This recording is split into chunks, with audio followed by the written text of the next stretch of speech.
Hey guys, welcome to another episode of SEO On-Air.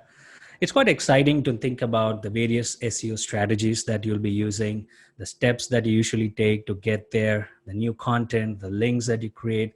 But none of them really matter if you're not building it towards a well-defined SEO goals. A set of specific and actionable SEO goals, it always gives you the guidance that you'll ever need to build a strong SEO strategy. This also helps you to be more intentional with every decision that you make. Understanding which SEO goals are right for your business can be really difficult, and there's a lot to consider at every step of the process. And to speak more about this topic, we have Mr. Alex Melen, who's the co-founder of Smartsites. Alex, welcome to our show. Thank you for having me. Great, guys. So to give you a quick intro about Alex, so he's an award-winning entrepreneur and keynote speaker. He's also the founder of web hosting company called T35 Hosting, which was founded in 1997. And he's also co-founder of advertising agency Smartsites, which was founded in 2011.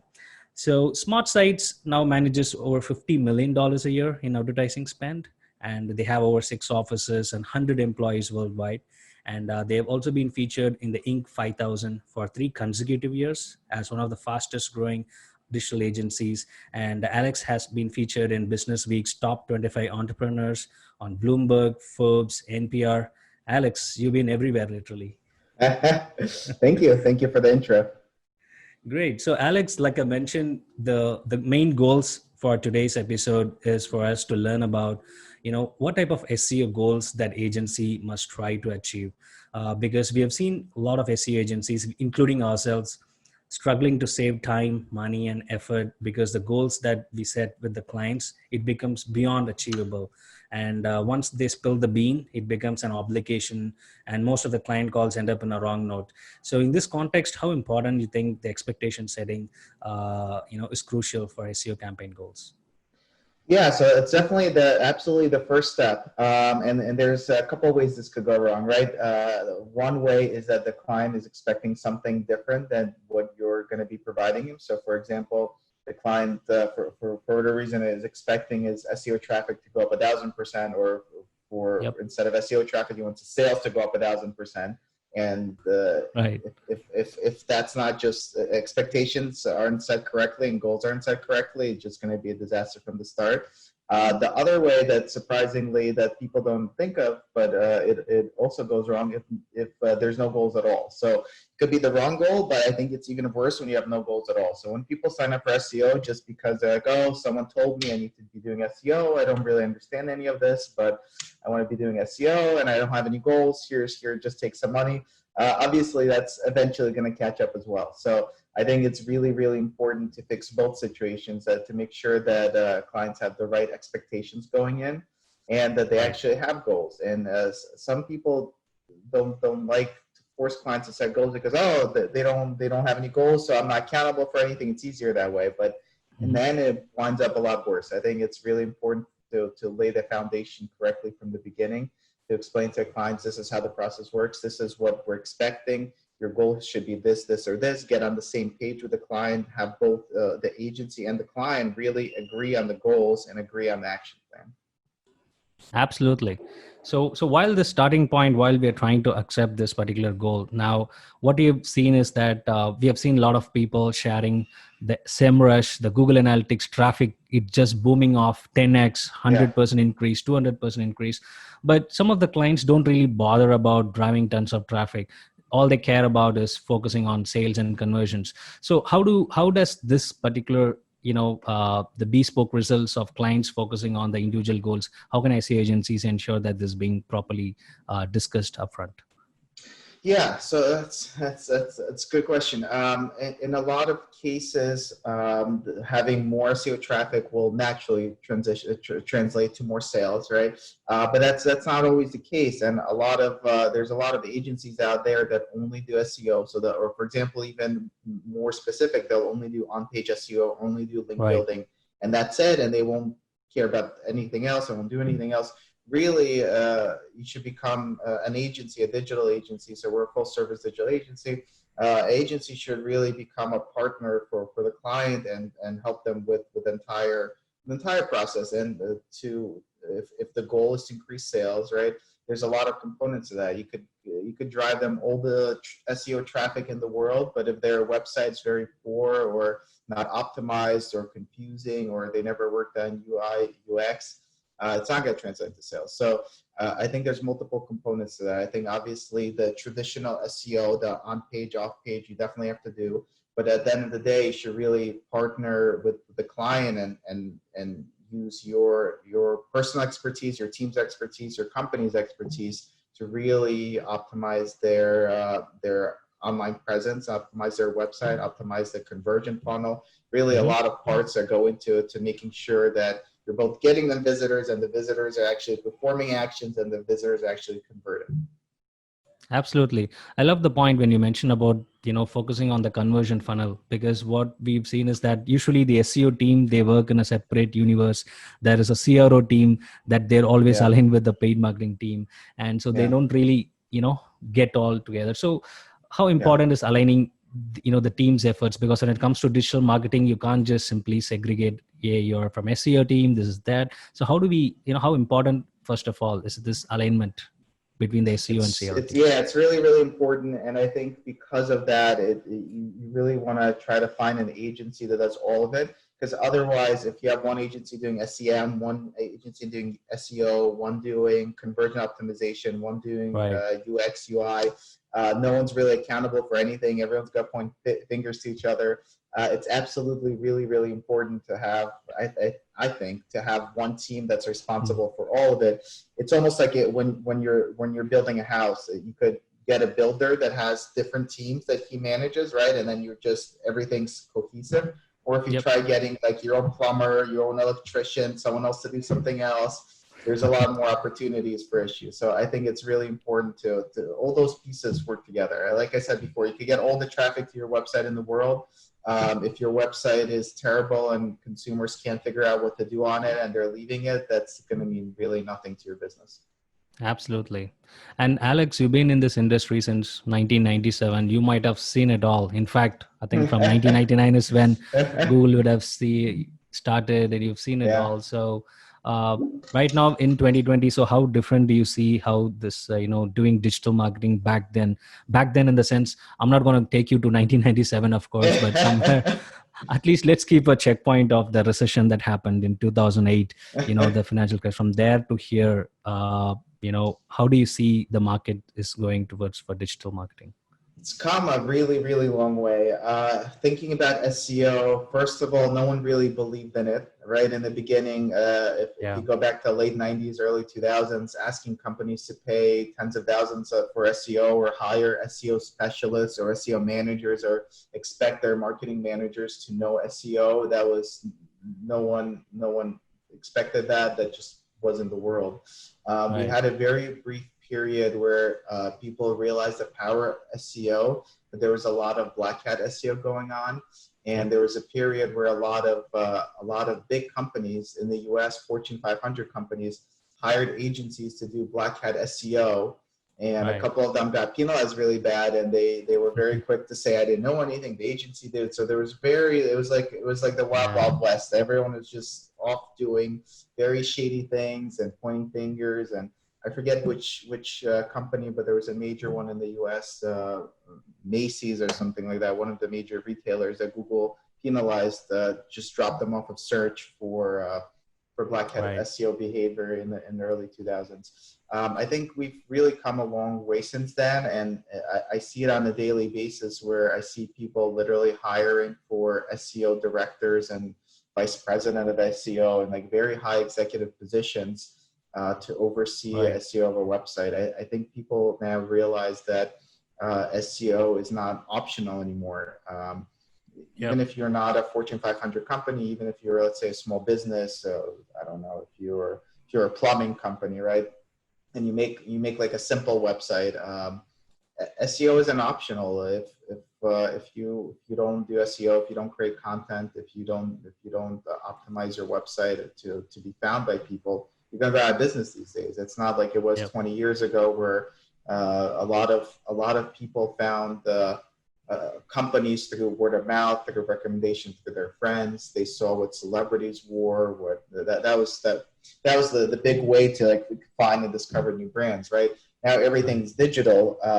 If you're really not optimizing your SEO presence, you're not going to stay in business for a long time. So I think that these days it's recognized as a true marketing source, just like any other marketing source, just like you have print magazines, you have billboards, you have TV, radio, and the digital space, you have SEM, which is very powerful. But I think SEO is really growing into its own channel of traffic. And I think the companies that are successful in the digital space recognize that.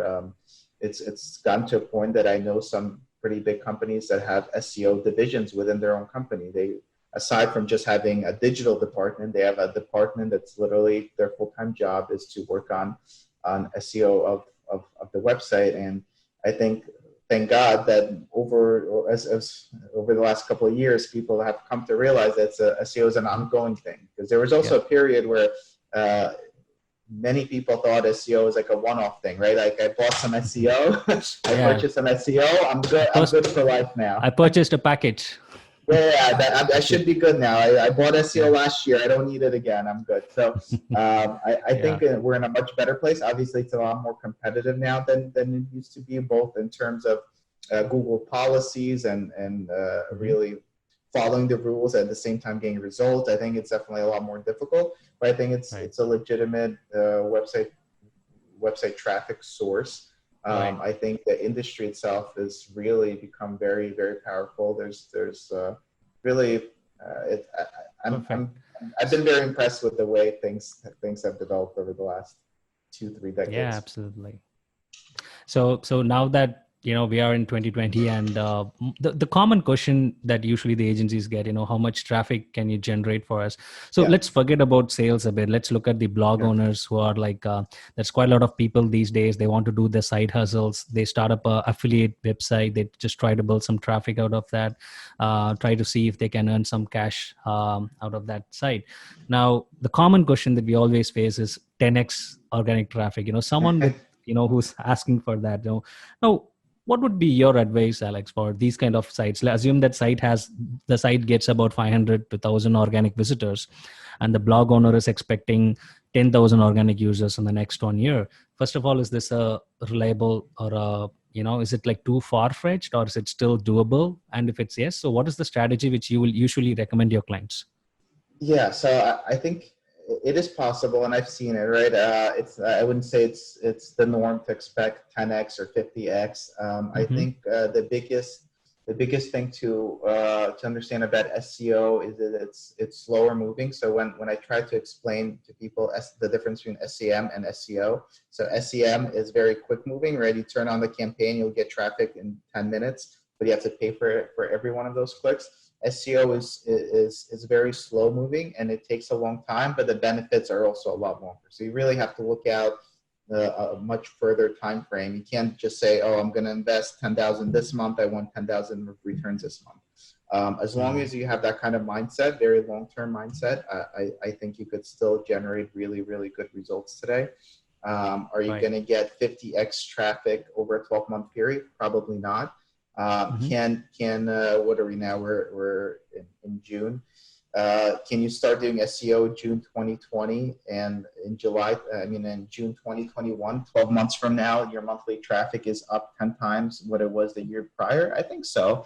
I don't think it's common, but I think if you're doing all the right things, it's certainly possible. I think it's all about thinking about it long term, and the benefits are also very long term. Even if you stop investing SEO, the content you created, the optimizations and everything are usually long lasting, and you'll continue getting benefits. So I think if people have the right mind frame, I think I want to get 50x traffic in 3 months, 6 months, 9 months is not the right mindset. I think I want to increase my organic traffic steadily month over month into the future.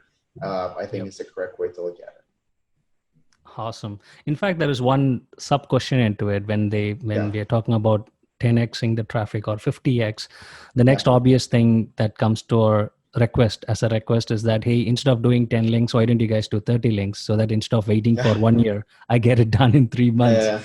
So Now coming to these kind of authority backlinks now, to help them achieve the best link profile, what are some of the best, link profile strategies that you recommend so that it doesn't become Yes. spammy?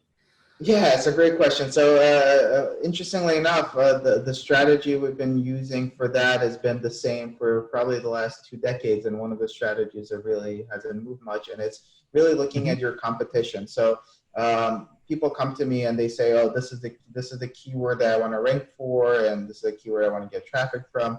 What will it take Mm-hmm. for me to get there?" And they ask me that question, right? But they don't expect the actual data-driven answer, but it's very easy to get the data. What you would do is you would look at your competitors, you would search that keyword, you see who actually comes up, and you would use one of the various tools out there to see how many links they have, how much content they have, and most of the tools will even show their increase in links month over month. So my advice with that is always to really pace, not even your competitors, but to try to pace it based on what Google is ranking the highest. So you could literally, it's almost like backing into Google's algorithm. This is the site that Google considers to be the most authoritative and ranks them number one.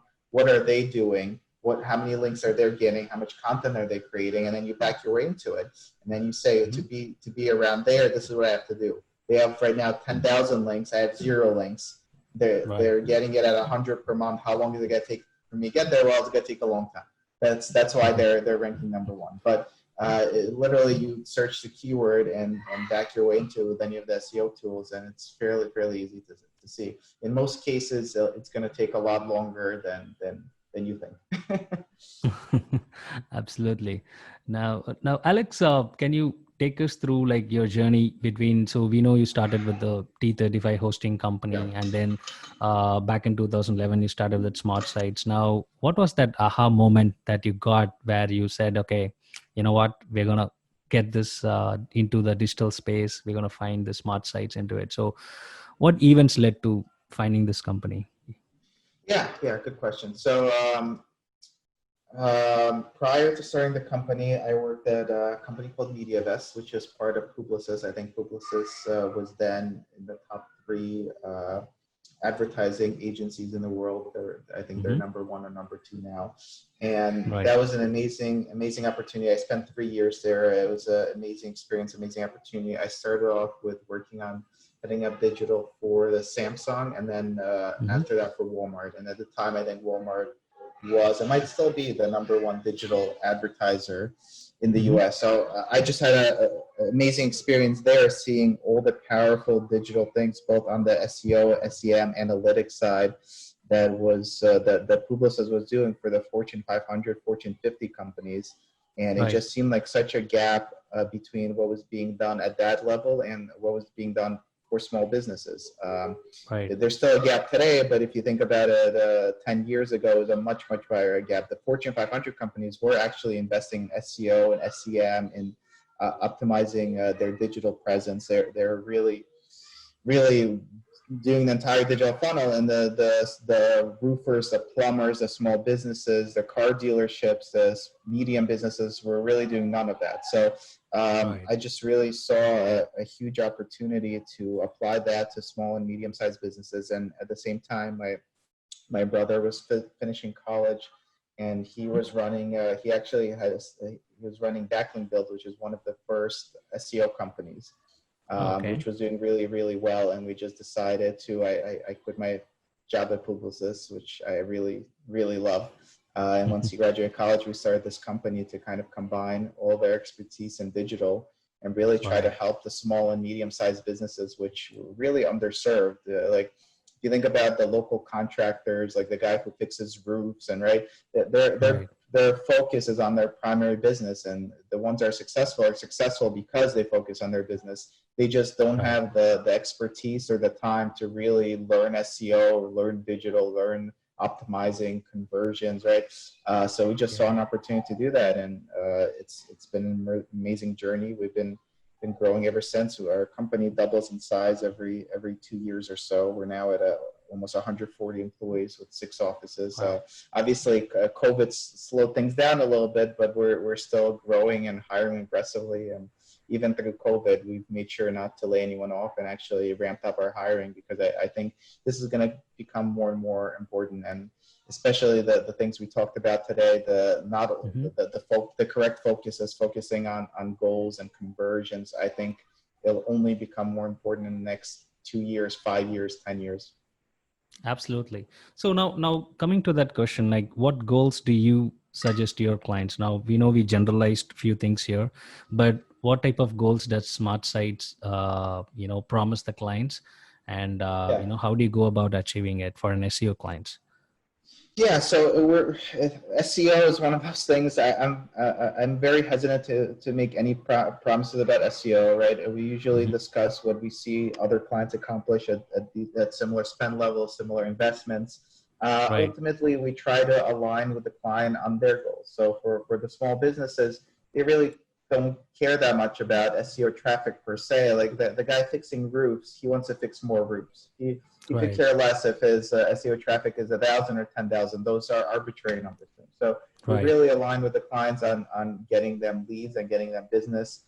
We track everything throughout the whole process. We track phone calls.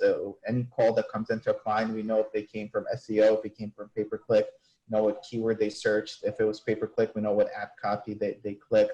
And we use all that data to really get them more customers. So we try to work on a holistic way to really combine all of their digital presence to really help their business succeed online.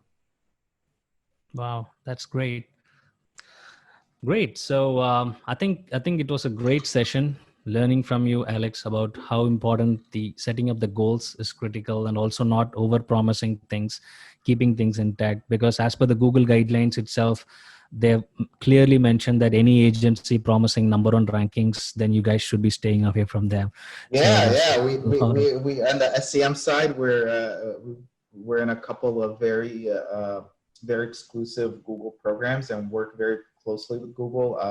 I fly out there to have meetings with them in San Francisco. We have weekly calls, and I'm personally very close with Google, so we're very careful and very cognizant of all the rules and guidelines. Obviously, you don't want to be on Google's bad side, but you're absolutely right. They're obviously, you can't be promising things, right? You can't be buying links. It's a lot more regulated now than it used to be, but you're absolutely right. You really have to be careful of that, because a lot of agencies are still out there promising the world and taking people's money and really not delivering it. I think from all the business lines we offer, and we do website design, development, pay-per-click, SEO, people come to us always with the worst experience. Almost everyone that comes to us for SEO has some kind of bad story about an agency that they had a terrible experience with. So hopefully that changes as Google forces all the bad agencies to go out of business. Yeah, absolutely. It started from 2012, where they unleashed the Panda and Penguin updates, and it just started rolling out. And now, until now, I think the bad guys are gone. There's less of them. I don't think they're gone, but there's definitely less. Still, they find new ways for it. Gaming the system. Great. So it was great conversation, Alex. We enjoyed speaking with you. I'm pretty sure people who are listening to this show, feel free to share your comments, whatever questions you guys have. So we'll be linking out to Alex's profile, LinkedIn profile. So I think Alex also has his own website. He has mentioned about it. We'll be linking out to that. So you guys can feel free to send your comments or suggestions so that, Alex can help you guys out with setting up the right goals for your agency so that you can also serve better to your clients. And you can also learn from it. Yep. I was just gonna say, along with the Smartsites, I have if you go to alexmelen.com, ALEXMELEN.com, I have all my social medias linked on there, and feel free to add me and message me. I live this stuff on a daily basis. I love all this stuff, so definitely feel free to reach out.